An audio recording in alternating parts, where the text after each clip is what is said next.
Let me fill you in on something that's happening right now in Washington that nobody saw coming. The Supreme Court's Chief Justice has been hospitalized under what officials are calling routine monitoring. But according to multiple sources inside the court who spoke to Politico on January 17th, this is anything but routine. We're talking about a constitutional crisis that's unfolding in real time, and the implications go way beyond one person's health. The Supreme Court faces the very real possibility of suspending critical cases during its most consequential term in decades, and here's the kicker. This comes at the exact moment when the court was set to rule on cases that could fundamentally reshape American democracy. The timing alone should make every American sit up and pay attention. Here's what we know. The Chief Justice was admitted to Walter Reed Medical Center on January 15th, according to a terse statement from the court's press office.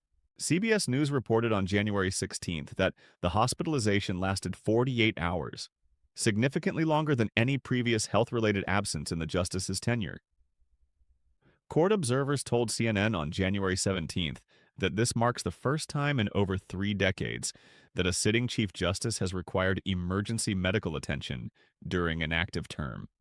But it's what we don't know that matters more. The court has released virtually no details about the nature of the medical issue, the prognosis, or, critically, when or if the Chief Justice will return to the bench.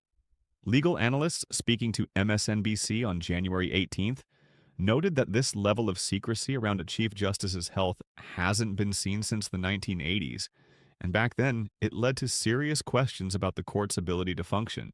Now here's where it gets interesting. The Supreme Court is currently hearing arguments on 3 of the most politically charged cases in modern American history. We're talking about cases involving presidential immunity, federal election oversight, and congressional subpoena power. These aren't abstract legal questions. These are the cases that will determine how American democracy functions for generations. According to the court's docket reviewed by legal experts at Georgetown Law Center, oral arguments for the presidential immunity case were scheduled for January 22nd, just 7 days after the Chief Justice's hospitalization. That case alone could determine whether former presidents can be held criminally liable for actions taken while in office. It's honestly hard to believe we're even in this position. Professor Michael Klarman, a constitutional law scholar at Harvard who's argued before the Supreme Court 12 times, told Politico on January 17th that a Chief Justice's absence during major cases creates institutional chaos that the framers never anticipated. He went on to explain that while the court can technically function with 8 justices, the Chief Justice plays a unique role that goes far beyond casting a single vote. The Chief Justice presides over oral arguments, guides the internal deliberation process, and assigns which justice writes the majority opinion when voting with the majority. Former Solicitor General Walter Dellinger, who served under 3 administrations, stated in an interview with the New York Times on January 18th that the Chief Justice's absence doesn't just affect procedure, it fundamentally changes how the court reaches consensus on contentious issues. Without that guiding hand, you get 4-4 deadlocks, you get messy plurality opinions where no single rationale commands a majority, and you get uncertainty that undermines public confidence in the judicial system. Let's be real for a second. This isn't the first time we've seen powerful political figures face health crises that threatened institutional stability, but the pattern here is striking. Remember Attorney General Jeff Sessions in 2017? Sessions recused himself from Russia-related investigations due to political conflicts, and that decision, however justified legally, created a leadership vacuum that paralyzed the Justice Department for months. The investigation continued under Acting Attorney General Rod Rosenstein, but without the full authority of the Attorney General's office, congressional Republicans complained that the probe lacked proper oversight. The result was chaos. Then you had Attorney General William Barr's handling of the Mueller report in 2019. Barr stepped in to interpret and summarize the report before its public release, and that move sparked accusations that he was acting as the president's personal lawyer rather than the nation's chief law enforcement officer. The House Judiciary Committee held him in contempt. His credibility was shot. The institutional damage lasted years, and it's not just Justice Department officials. Look at Vice President Mike Pence in January 2021. Pence faced impossible pressure to either certify electoral votes according to his constitutional duty or somehow intervene to change the election outcome.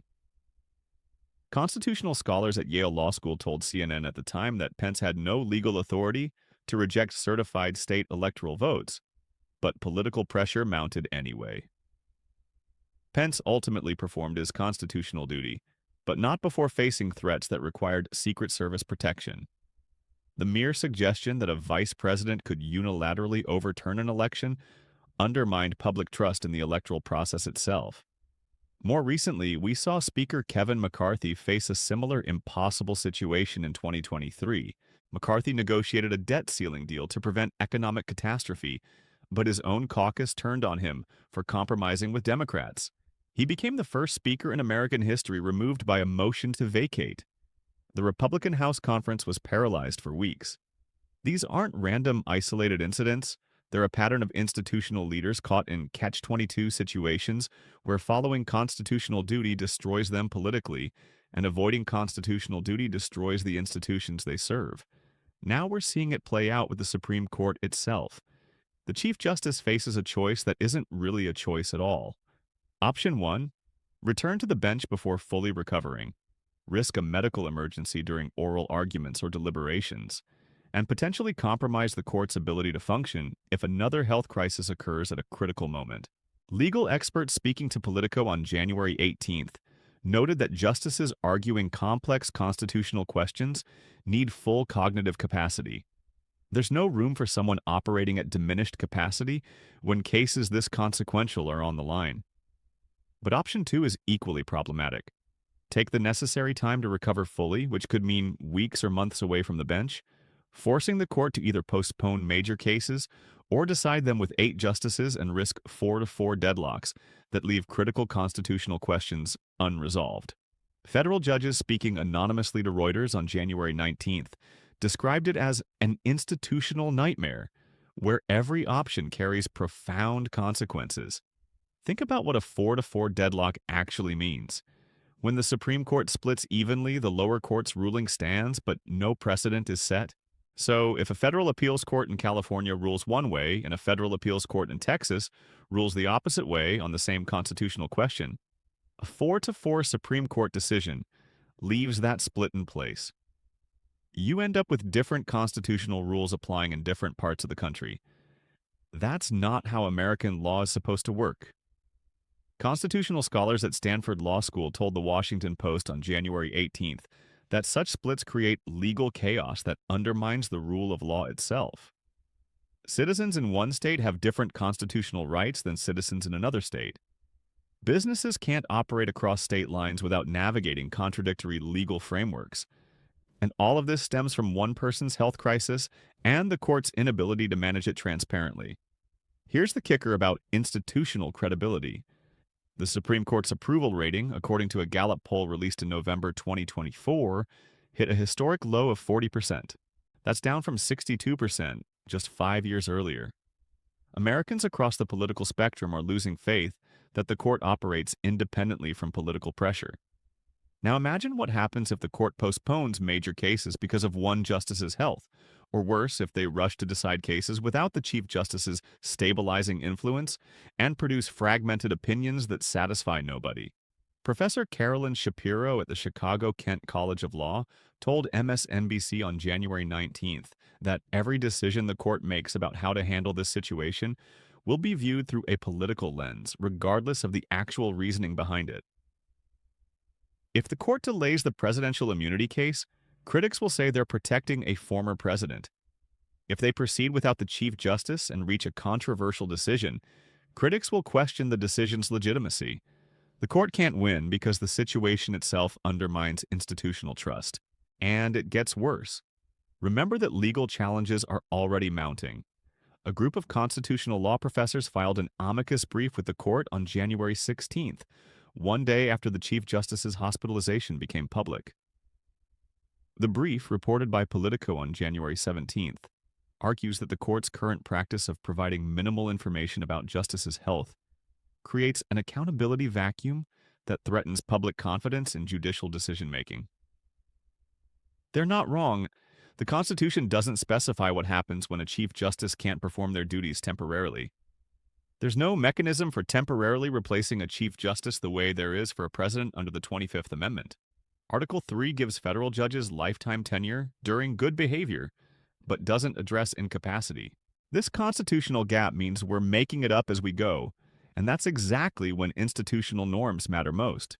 Former federal judge Nancy Gertner, who served on the District Court of Massachusetts for 17 years before retiring to teach at Harvard Law School, told CNN on January 18th that the court's silence about the Chief Justice's condition and expected return violates basic principles of transparency that are essential to democratic legitimacy.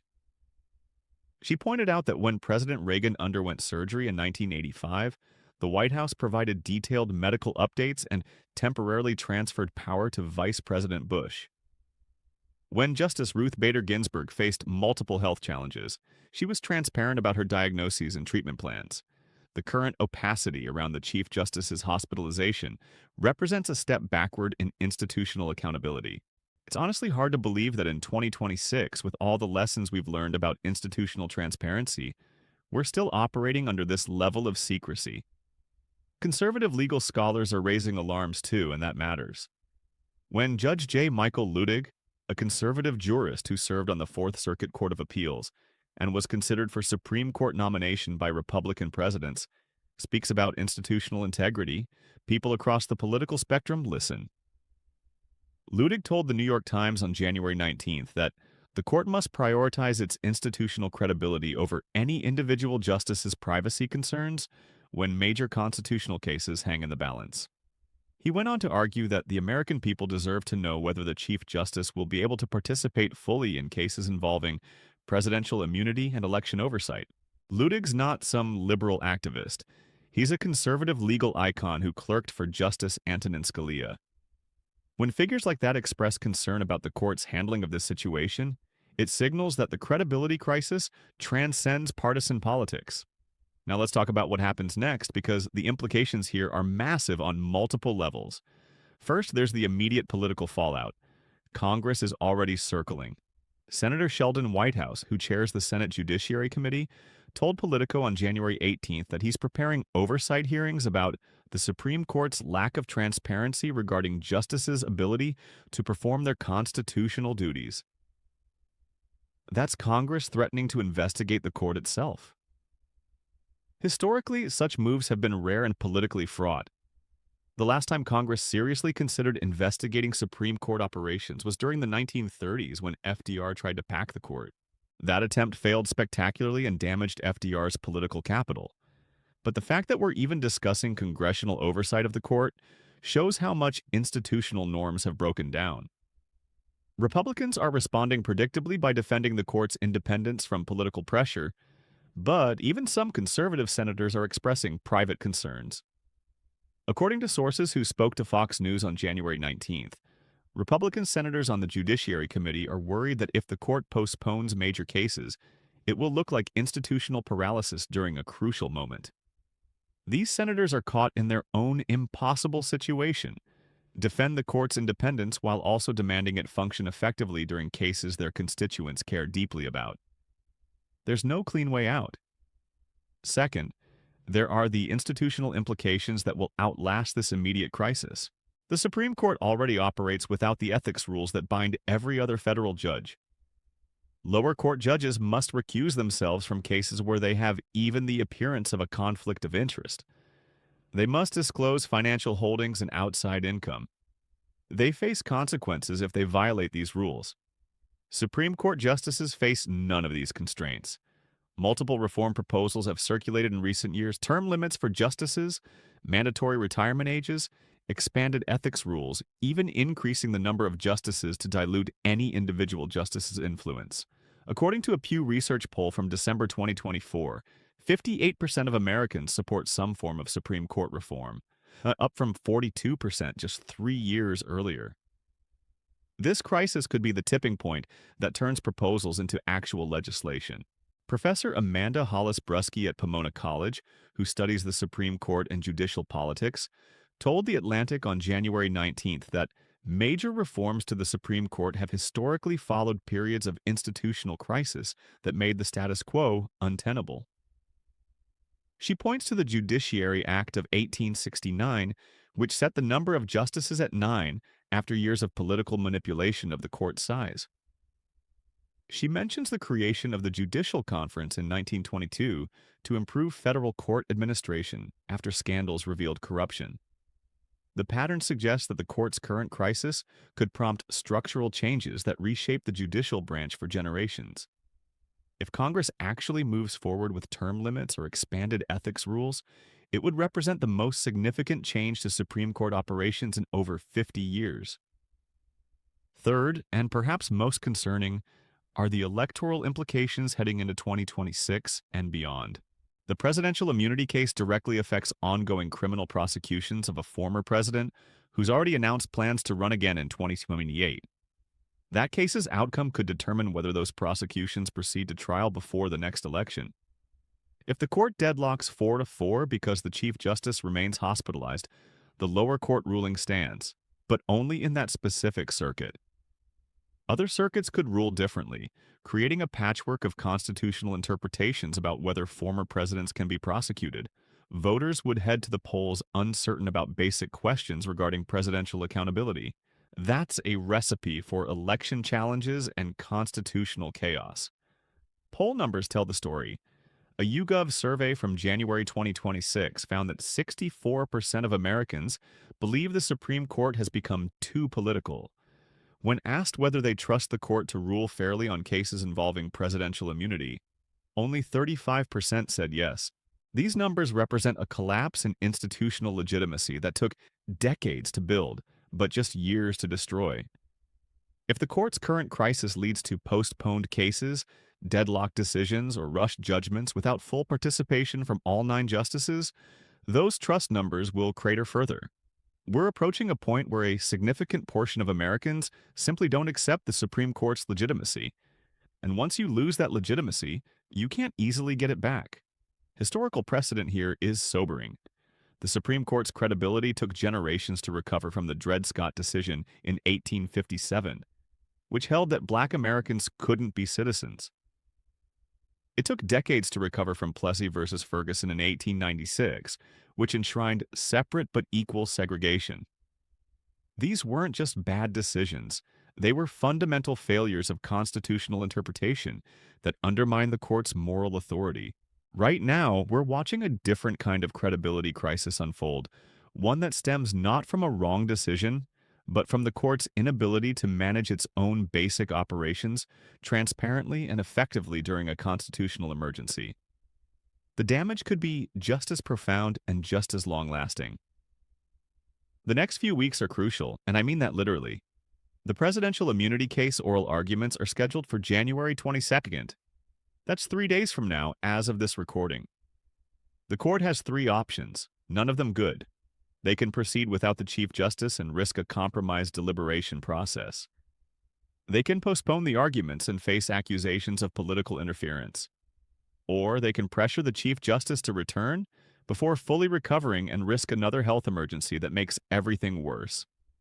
Each option carries profound consequences for constitutional law, institutional credibility, and democratic governance.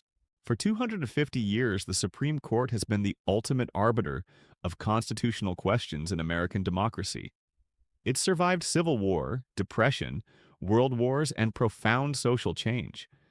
But it's never faced a situation quite like this, where one justice's health crisis collides with urgent constitutional questions during a period of unprecedented institutional skepticism and political polarization.